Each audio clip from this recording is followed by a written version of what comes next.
Haleluya, puji nama Tuhan. Ketemu lagi kita di dalam program Renungan Susanim. Dan pada malam hari ini kita akan melihat tentang sifat daripada air kehidupan. Untuk itu, saudara yang dikasihi Tuhan, kita satukan hati dan pikiran kita untuk fokus kita berdoa kepada Tuhan. Bapa yang baik, yang maha berdaulat, Bapa yang maha tinggi dan yang kami kenal dalam Kristus Yesus Tuhan kami, dan dengan pemeliharaan, perlindungan kuasa Roh Kudus, saat ini kami akan kembali melihat, menikmati kebenaran firman-Mu. Mari Tuhan beracara, Tuhan berfirman, dan Tuhan memberkati kami dengan kebenaran-Mu. Kami siap untuk menelaah dan mendengar, memahami akan kebenaran firman-Mu dalam nama Tuhan Yesus Kristus. Haleluya, amin.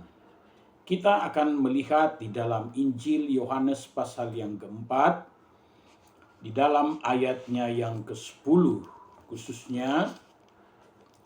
Ya, jika kita ingin memahami sesungguhnya secara mendalam tentang pasal 4 ini, maka kita membaca keseluruhannya. Ya. Namun pada malam hari ini renungan kita, penekanan kita yaitu pada ayat yang ke-10 yang berkata demikian.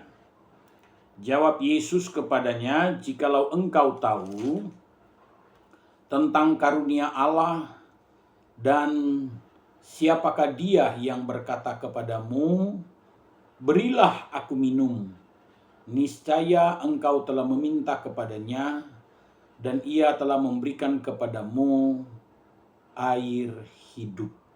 Nah, saudara, yang pertama yang akan kita pahami, yang akan kita lihat di sini tentang sifat daripada air kehidupan.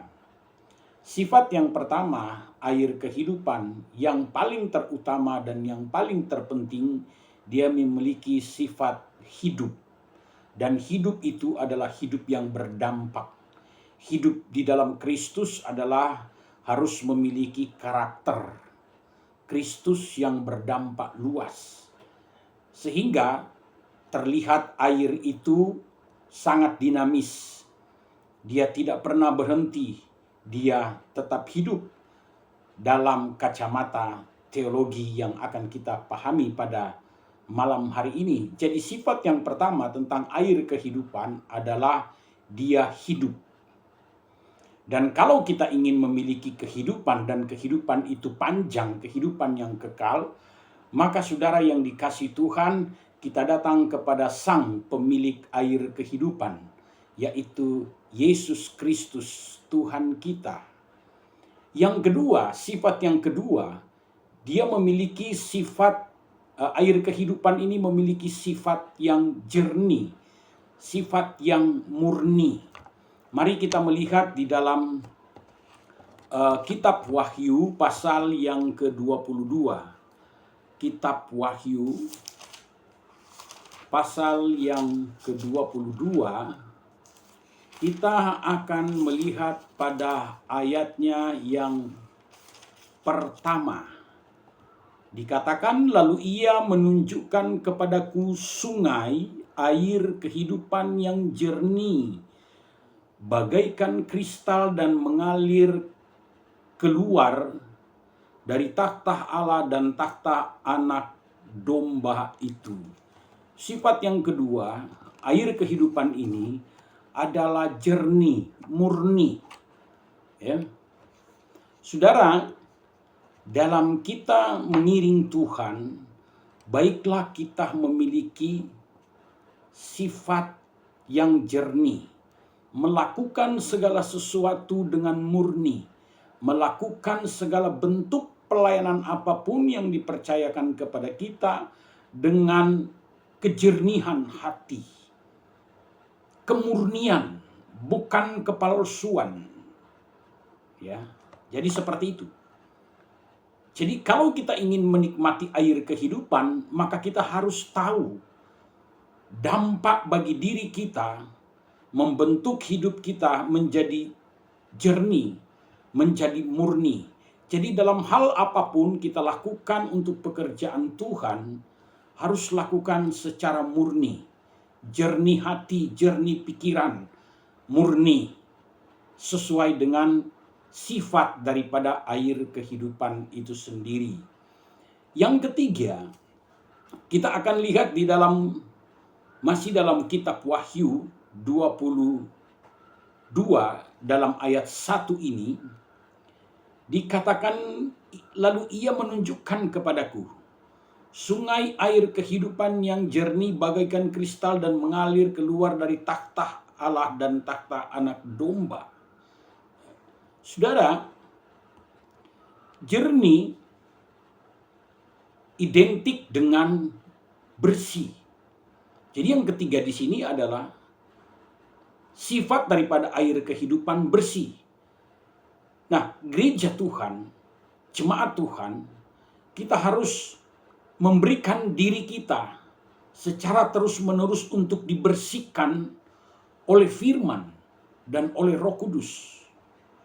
Mari kita memberi diri untuk dibersihkan oleh firman secara terus-menerus. Firman Allah bekerja untuk membersihkan kita dari kotoran-kotoran dosa, dari segala perbuatan-perbuatan yang tidak menyenangkan, dari cara berpikir kita yang keliru tentang Tuhan, tentang firman Allah. Kita harus mempersiapkan diri dan kita harus memberi diri untuk selalu dibersihkan, terus dibersihkan. Saudara bisa melihat gambaran di sini digambarkan sebagai kristal. Kristal yang sudah melalui proses tingkat yang sangat tinggi sehingga dia menjadi sebuah permata. Dia menjadi bersih, dia menjadi indah, terlihat. Itu kristal dan memiliki nilai yang tinggi, cukup tinggi. Nah, saudara, ketika kita menyadari bahwa kita ada di dalam jalur air kehidupan, maka kita harus memastikan diri kita harus bersih, sehingga kita akan memiliki nilai yang baik, kita memiliki nilai yang mulia di hadapan Tuhan. Jadi kita harus secara terus-menerus untuk membersihkan diri sesuai dengan sifat daripada air kehidupan itu, yaitu air yang bersih. Bersih secara totalitas. Nah, itulah sifat-sifat daripada air kehidupan.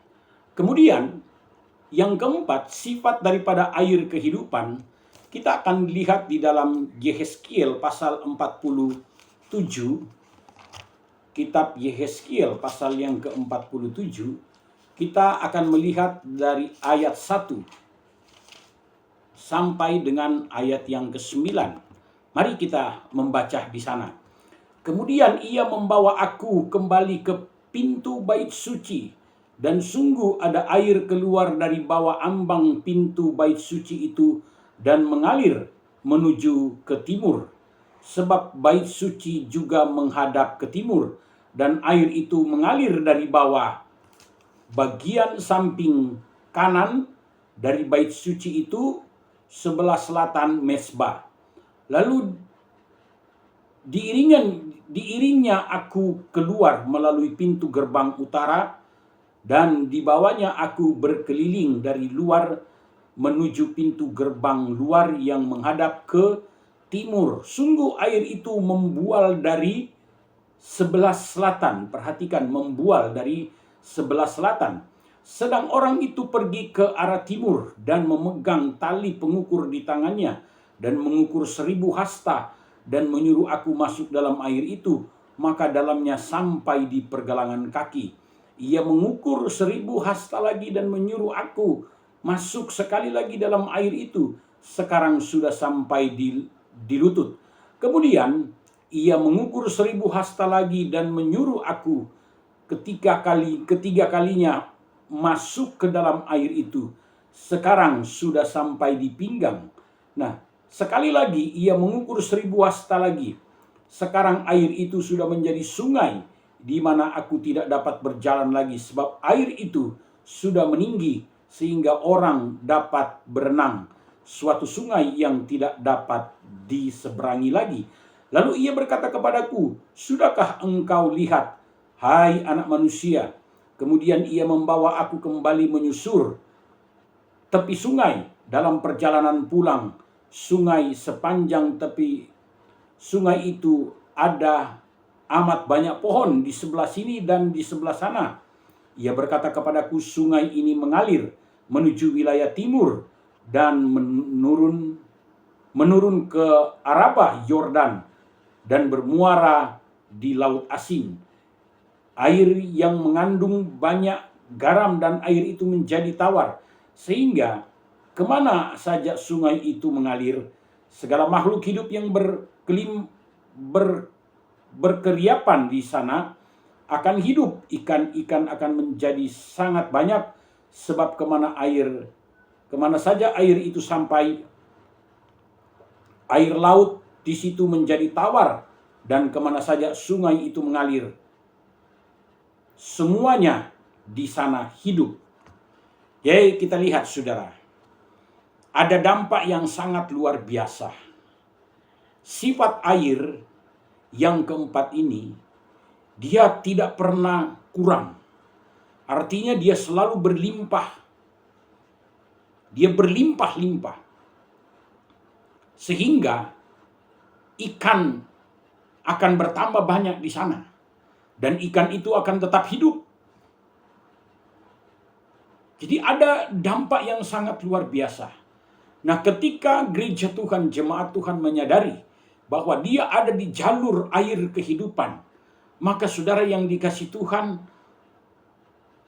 luangkan hati kita, tangan kita, untuk berdampak dengan sangat luar biasa di sekitar kita. Nah, pengertian secara rohani saudara yang dikasih Tuhan, kalau kita ada di dalam air kehidupan yang berkelimpahan, nah maka kelimpahan yang kita miliki itu pun harus berdampak, harus bermanfaat bagi lingkungan sekitar. Artinya kita harus meningkatkan jiwa sosial kita yang senang berkorban, yang mau berkorban untuk Tuhan, yang mau berkorban membantu saudara-saudara kita yang lagi kekurangan. Nah, itu dampak yang luar biasa. Ketika kita ada dalam jalur air kehidupan, maka dipastikan kita akan berlimpah-limpah berkatnya di sana. Dan berkat itu bukan untuk dimakan buat diri kita sendiri, tetapi itu akan berdampak yang sangat luar biasa dan bermanfaat bagi lingkungan di sekitar kita. Dan kemana saja yang bisa kita jangkau untuk mengulurkan tangan kita untuk memberi, berkorban, dan sebagainya. Sehingga saudara yang dikasih Tuhan, kita akan ada dan tetap memiliki kehidupan itu yang sesungguhnya. Jadi sifat yang keempat ini adalah air itu berkelimpahan, tidak pernah kurang. Saudara gereja Tuhan, jemaat Tuhan yang selalu ada dalam jalur air kehidupan, tidak akan pernah merasa kurang. Tuhan selalu memberkati, Tuhan selalu mencukupkan, Tuhan membuat berkelimpahan. Tetapi kelimpahan itu harus dipertanggungjawabkan. Kelimpahan itu harus berdampak di lingkungan sekitar kita. Air laut saja menjadi tawar. Dampak yang sangat luar biasa. Jadi saudara yang dikasih Tuhan, kalau kita mau mengartikan secara teologi, secara kerohanian saudara, maka hidup ini harus berdampak. Punya karakter sesuai dengan air kehidupan, sesuai dengan sifat air kehidupan. Karena kita ada dalam Kristus Yesus, firman Allah bagaikan air kehidupan yang kita butuhkan setiap hari. Itulah gereja Tuhan. Saudara, mari kita maknai firman Allah ini dengan hati yang bersih, kemurnian, ya, kemudian jernih, dia hidup dan kelimpahan. Nah, sifat yang kelima, kembali kita di dalam kitab Wahyu pasal 21 tadi. Kitab Wahyu pasal 22. Sekarang kita akan lihat pada ayat yang ke-17. Wahyu 22 ayat yang ke-17. Ya, di sana dikatakan, roh dan pengantin perempuan itu berkata, marilah. Dan barang siapa yang mendengarnya hendaklah ia berkata, marilah. Dan barang siapa yang haus hendaklah ia datang. Dan barang siapa yang mau hendaklah ia mengambil air kehidupan dengan cuma-cuma. Saudara, kalau kita ada di dalam jalur air kehidupan, saudara, kita sudah hidup bersih, kita jernih melakukan segala bentuk pelayanan yang Tuhan percayakan kepada kita, ya. Kita bersih, kita hidup, kita jernih, kita berkelimpahan. Apa yang kita punya untuk kita menyalurkan kepada orang-orang di sekitar kita, maka jangan mengharapkan sesuatu itu kembali lagi kepada kita. Artinya kalau kita mau berkorban, kalau kita mau mengulurkan tangan kita, harus dengan hati yang bersih, dengan hati yang murni, dengan hati yang ikhlas, secara cuma-cuma, tanpa memperhitungkan rugi untungnya. Ya. Jadi ayat ini dikatakan, milikilah mengambil air kehidupan dengan cuma-cuma. Semua yang kita miliki karena kasih karunia Tuhan. Tuhan berikan dengan cuma-cuma. Masa kita memberi kepada orang lain, memperhitungkan kerugian, keuntungan. Jadi sifat daripada air, dia memberi dengan cuma-cuma. Dia mengalirkan bagian hidupnya kepada yang membutuhkan dengan cuma-cuma. Kita melihat sawah, ya, apa air mengharapkan sesuatu untuk kembali ketika dia mengalirkan air untuk menumbuhkan padi-padi itu sehingga dapat menghasilkan hasil yang baik dan dapat menguntungkan, dapat mensejahterakan petani yang mengelola sawah tersebut. Air tidak pernah mengharapkan jasa. Selalu dia berikan dengan cuma-cuma. Firman Allah, Tuhan memberikan dengan cuma-cuma kepada saudara dan saya. Tuhan memberkati kita. Salam sehat, salam sejahtera. Kita berdoa. Terima kasih Tuhan atas kebenaran firman-Mu yang datang kepada kami pada malam hari ini. Tuhan memberkati kami jemaat Tuhan GPD Yesus Sanim. Tuhan memberkati kami hamba-hamba-Mu. Dan Tuhan selalu menolong kami, mengulurkan tangan. Dan selalu kami ada di dalam kehendak-Mu. Dan di dalam jalur air kehidupan. Kami berdoa dengan pengucapan syukur dalam berkat nama Tuhan Yesus Kristus. Haleluya. Amin. Terima kasih. Puji Tuhan.